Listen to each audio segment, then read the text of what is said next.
Hello, world. What is up? Welcome to Build. I'm your host, Matt Forte. We are here live at the Build Studio in New York City. Our next guest is an actor, a writer, a director, and producer. You've seen her in The Runaways and You're the Worst and Dirk Gently's Holistic Detective Agency. And in just a couple of weeks, you can catch her starring in the film she co-wrote and produced, Banana Split. The movie makes its way to select theaters and VOD digital on March 27th. Everybody at home, please welcome the phenomenally talented Hannah Marks. Hannah, how are you? I'm great, thank you. That was such a kind introduction. Oh, of course. Well, you did all the stuff, so I just had to read it. That's it. Well, thank you so much. It's crazy. This is my first time seeing the poster. I've never seen it this big. That's crazy. We're really sitting on a banana there. That is very much you sitting. We can zoom in. We can make it larger if you'd like. Great. All right. They'll work on that. We'll get there.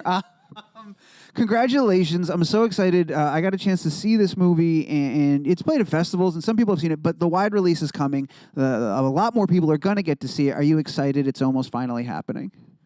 I'm super excited. I mean, it's been a long journey for me, so I'm excited for it to finally get out there. It's taken a long time. You know, you hear of these movies like taking 10 years or whatever, and it's crazy that stuff is true. So I'm excited for it to finally get out there. Yeah. Now, I want to go through like the whole journey, and we'll figure out the best place to start, because I read somewhere that you wrote this originally, started writing when you were 21, or maybe earlier. No, it was actually earlier. I was in high school. You were in high school. Yeah. I mean, it's kind of based on my first love and my first high school relationship. So it actually started way before that, which is so mind blowing to think about. It's wild. I guess the whole movie obviously inspired by that, but was this a similar like experience? How much of it is ripped from the headlines, as it were? Like, how much were you pulling from real life, and how much was just using your experience to color the scenes? Yeah, I think because movies take years to get made, it naturally became fictionalized as time went on, which is so good, because I don't want to, it's not a documentary. I don't want to tell, I'm still playing a character even though she's very similar to myself, but there's definitely still scenes in the movie of things that happened to me in real life, and pieces of dialogue and characters inspired by people, but it's definitely got more stakes and drama within the friendships than what happened in my real life, thankfully. The movie is currently sitting at a 100% on Rotten Tomatoes. Not an easy thing to do. Congratulations. Do that in the mic. Woo! Exactly. That is an in the mic woo moment, which is a very cool thing to have happen. So it's obviously a great movie. And I bring that up because I prefaced this question with that. Is it hard for you, having written it so earlier in your life and having done a bunch of stuff and achieved all these different things and been on all these crazy lists, is it hard for you to revisit stuff that you wrote a while ago? Like, does it hold up for you? Oh, that's really interesting. No, I feel like this is all kind of the cherry on top, no pun intended. I'm just so excited people are seeing it. But that's a really good question. I think I would feel that way if I directed it, but since I didn't direct it, it's become someone else's project in a way that's really beautiful to me, because an outside perspective was brought to it. But I bet if I directed it, I would just see all the things I did wrong or something. But it's so nice to have a friend direct it, because it can become his baby too. Is that how you feel when you like revisit after everything? Do you see things that you did wrong because you directed them? Well, I more just see the things where it's like, oh, we only had one take there, 2 takes there. I wish we had more time. But that's just the nature of indie filmmaking, especially in New York City when you're moving all over the place. And it's just it's a big challenge to make a tiny movie here in New York. Why did you ultimately decide not to direct this one? Well, I wasn't allowed to at the time. Well, because it happened before. Yeah, because I was taking this out as a teenager, and no one was going to let me do that. I mean, also I was already acting and producing and writing. I feel it's a lot. I think you need, to be quite frank, you need a bigger budget where you can afford an assistant and things like that to be able to help you accomplish that many things. Keep me honest, you haven't, because you've done everything, as I said in the beginning, but you haven't directed at the same time. You haven't directed yourself yet, right? Or have you? I did it in my very first short film, but there's no reason why you should know that. I did it before. It was... For excusing me. No, there's no reason for you to know that. I'm so glad I experienced that to know that I shouldn't do that all the time, because it's just a ton of work. And you can't be as... objective, is that the word? If it's your face all the time, you aren't watching the story as much, and you start to get distracted by your acting, and then you can't necessarily do your best work. So I think I'd be better at it now. Well, I'm always fascinated by like how people can do that. How can they sort of like remove themselves and not see themselves in that moment and just see it as the film and as the piece? It's so many people have done such an amazing job with it. One of my favorite movies with that is Tropic Thunder. I mean, Ben Stiller did such an incredible job playing all of those roles and wearing all of those hats. And I think, probably Greta Gerwig and Lena Dunham. There's a lot of people that have done it really well. So I would love to follow in their footsteps eventually. I was going to ask, is that like on the agenda at some point? That's a thing you want to tackle and do? If the role was right, if I was right for the part, then it would make sense. But I don't want to force myself into something. We talked a little bit earlier about how, because you wrote so much of this when you were younger and it's taken so long to make it, that things change and evolve. Are there pieces that are almost exactly the same as the first thing you wrote when you like did your first draft? Stuff that survived the whole process? There's definitely a lot of dirty jokes that have stayed throughout all the years. They've really hung in there. And then, I always was secretly hoping Liana Liberato would be cast as Clara because she's a good friend of mine. So that was a piece that was always at least in my head. But yeah, the title has changed a million times. I mean, yeah, it was My Boyfriend and His Girlfriend. And then I think that already was a movie. So then it was April Sandwich. Then it was April, June through August. And then it was Eskimo Sisters, which it was for a very long time. That was a good one, but some people hadn't heard of Eskimo Brothers. So it didn't translate. Yeah, and also we didn't want to offend the Inuit community. Fair enough. So, I wasn't even thinking of that, and that's a really good call. Yeah, so now we split the banana, which is kind of dirty and cute, and kind of checks all the boxes. Yeah, I'm happy with it, and we eat a banana split in the movie. You have to if you're gonna put that on the poster. Exactly, and I just love desserts, so win-win. Just more of yourself in the role. I brought this up backstage, and I know it's like literally the first thing that happens in the movie, but it was something that I really loved, and it's that opening montage where you get this complete story in like 6 minutes. I compared it to the adolescent version of the opening of Pixar's Up, where you just get like the birth, life, and death of this whole relationship. What was that? Was that one of the earliest things you wrote? Like, it seems like kind of a mission statement of getting that out of the way. Like, how did that happen? Yeah, that was in there from the very beginning, probably because I was going through a breakup as I started this, and Joey, who I co-wrote it with, we really love the movie Frances Ha, and Frances Ha does a really great job of speeding through time and then slowing down for a scene and then speeding through time again, and we just loved that structure, and so that is also something that has been there since the beginning. You talked about how you wanted Liana to be in there, and you kind of like had her in mind. Did she was she aware of you writing this and working on it? Like how? Because you guys grew up together. Yeah, she read it before anyone read it. She read it when it was like 40 pages, then 60 pages, then 80 pages, and we would have sleepovers and read it in her bed and kind of fantasize about getting to make a movie together.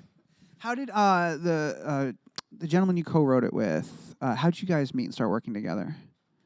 I did a TV movie. It was like an inspirational sports movie on Lifetime, and awesome. I was acting in it. And he was there doing rewrites on it. I believe he was doing rewrites, or he was helping in some kind of creative capacity. And we just realized we both loved Woody Allen movies, which I know like canceled, but at the time. It was okay. Yeah, exactly. So we bonded over that, and yeah, then I had told him about this because I had already written it, and he just helped me from there because I was a teenager and I, majorly needed help with structure and things like that, and he was more advanced in that way. Yeah, no, I was just curious about that like collaborative relationship because you guys between this and After Everything, you've made these very modern and grounded romantic comedies that kind of turn the genre on its head and do these fun things. So I was just curious, like when you realized you two were good collaborators and like who kind of served which role in the relationship, like. Well, we have very similar sensibilities, and we both love to subvert tropes, and we like to make a movie that hopefully in some small way hasn't been done before. Like with After Everything, we felt like there was never a movie about what it's like once you survive cancer. And it felt like a good opportunity to explore, PTSD and relationships. And I don't know if you've seen 50-50, but the end of 50-50 is Joseph Gordon-Levitt going on a date with Anna Kendrick. And we were watching that and just thinking like, well, what's that movie? We want to see that movie. So it's a more subtle, quieter version of the movie, but I think that's interesting to us. So we definitely share the same interests in that sense. And then in terms of what we both bring to it, he has helped me so much with structure, and then since I'm an actor, I contributed to a lot of the dialogue and the characters. How did you guys work as directors together when you co-directed After Everything? Well, we made a rule that we had to agree on everything, which actually slows things down quite a bit. You would think it'd be faster because there's two of you, but because we wanted to agree on everything in the movie, it required a lot of, arguments about what way it should be done. But thankfully that all of those conversations happen because it makes a better overall product, I think.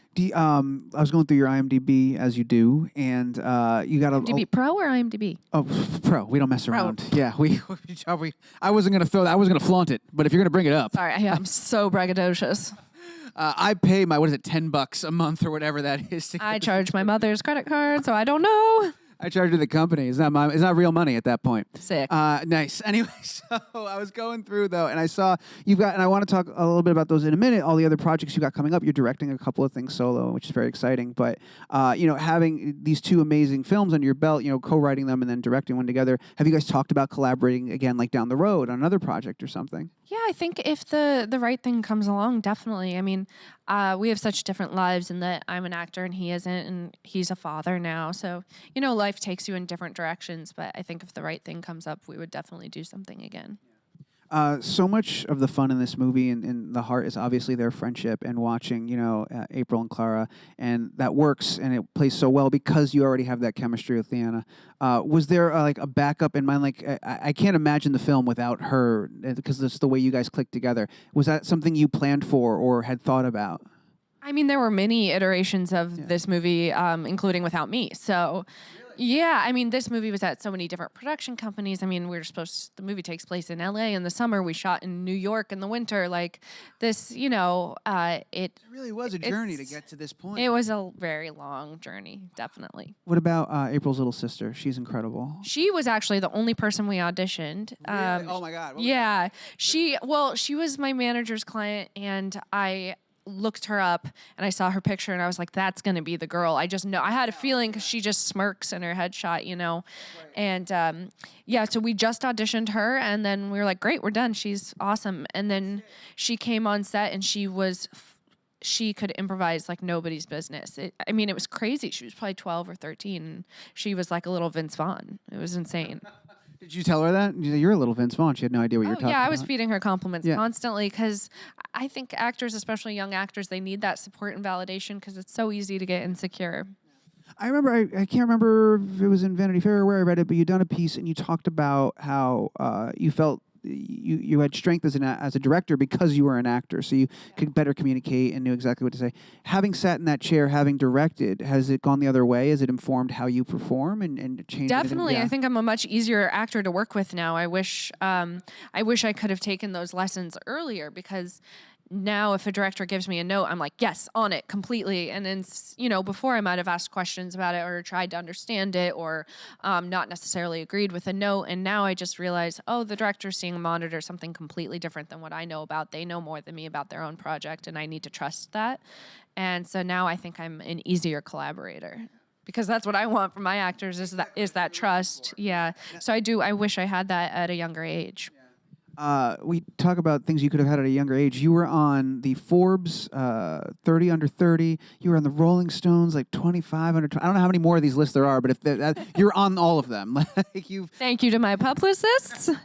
Yeah. Jenny Tversky, where are you? Yeah, of course, 100%. But also, you did the work, right? You put in the effort, and you made the things, and they saw those things, and they said, "You're right. She does deserve to be on that list." When you get those things, obviously, thank you to the publicist. But also, what's that feel like? Is it obviously it's a cool honor? Is it a scary pressure of oh man, now I'm on this list, and the great things are expected of me? I was just pressuring myself before. Now there's these external forces.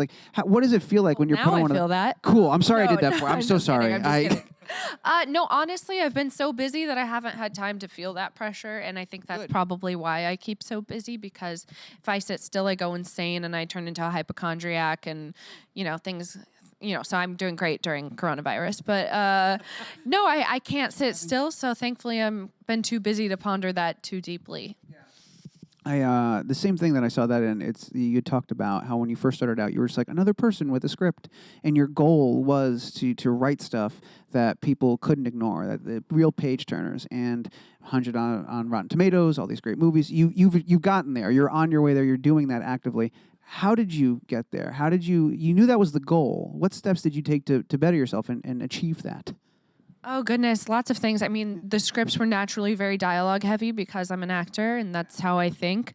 And that naturally makes the script a page turner because it's a faster read. And then also just, if someone isn't reading it, there's probably a reason why. So just forcing myself to get better. I watched so many movies, read so many books, listening to people like Aaron Sorkin talk and doing things like that. And then just setting a schedule for yourself. I mean, Joey and I used to work together every day from like 8 to 5 on writing. So unless I had an audition. So just really putting in the time and the work. Where'd you guys work? Oh, so many coffee shops. I think to this day I've spent more on coffee than I've made.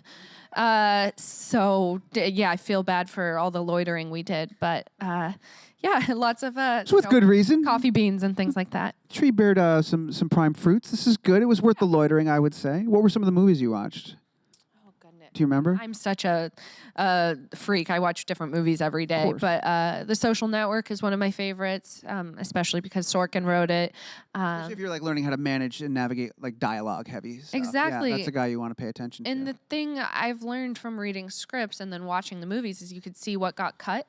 So that's a big learning experience. Oh, that didn't work, and why did that not work? And analyzing it, and also seeing, okay, how did this read, and how did it translate on screen versus how it read?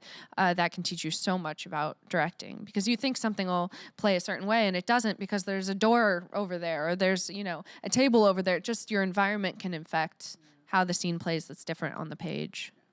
Well, we're going to wrap up in just a second, but I said before, I really want to make sure we get to talking. This is coming out the 27th. People can see this film. They should see this film. You've got a ton of stuff in the works, a lot of irons in the fire. I wrote down just some of them because I couldn't remember all of them. I can't either. Yeah, nor should you. There's so many. Just a couple that I was super curious about. You Can't Win, and I Used to Go Here because I was looking at the other people involved. Seemed like two really exciting projects. So can you tell me anything about either one of those? Are you done with filming them, or Yeah, so those are projects I acted in, and You Can't Win I filmed a while ago, so I'm not sure what's happening with that. But I play a prostitute in the 1800s.